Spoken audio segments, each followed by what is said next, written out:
Hello, I'm a lemon cake, and today I'll be going over the time-lapse of the last Grand Campaign. Unfortunately for this season, I missed a couple of the early sessions, so I was not there to witness some of the earlier player kills, but it is what it is. We'll be taking a look at the New World this time around too, since we did have a player there now for most of the campaign who ended up relocating there. Albeit I do have to admit the New World was mostly England having a field day. Anyway, moving on from that, this GC we faced somewhat a return to the couple informal hug boxes we had by the end of the campaign, with the second to last war for example leading to a total of 19 million player casualties split between 5 or so separate wars, as basically everyone ended up being involved.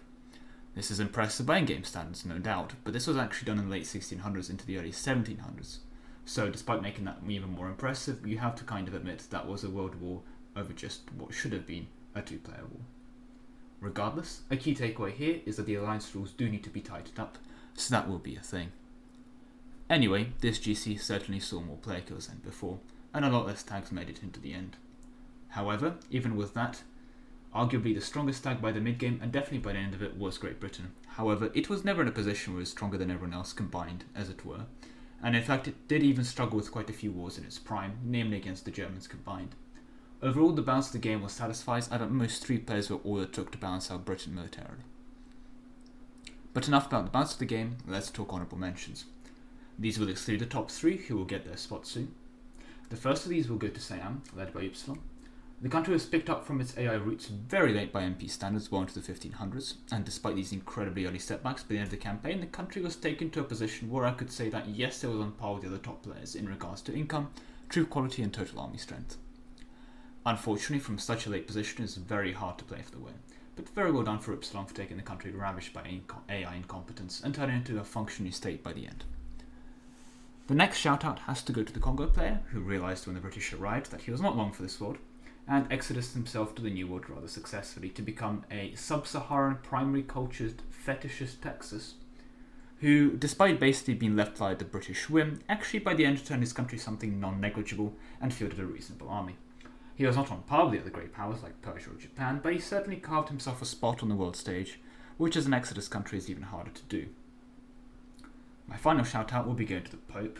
He suffered huge setbacks by being behind a session at the start, and then constantly back in the wrong power groups in Europe, which when they got beaten up, he got the short end of the stick too. He was beaten back from mainland Italy when the French came knocking.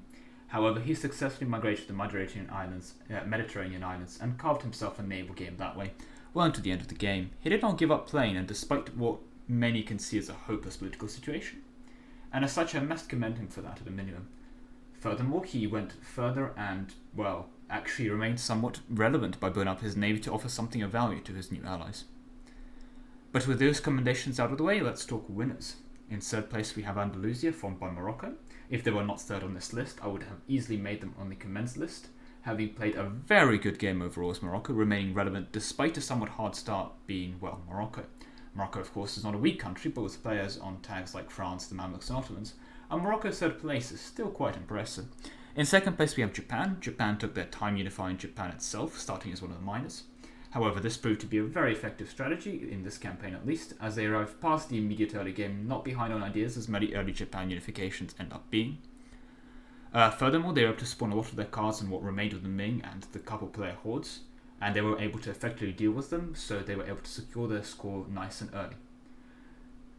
But to the surprise of no one, we saw that the winner of this campaign is Great Britain. Initially, Great Britain suffered a significant amount of setbacks as the first player on them made a lot of mistakes. However, the player replacing them was able to fix that country up and end up running away with the game, so very well done to him there. But that concludes our Leviathan Grand Campaign, and the end of Season 3.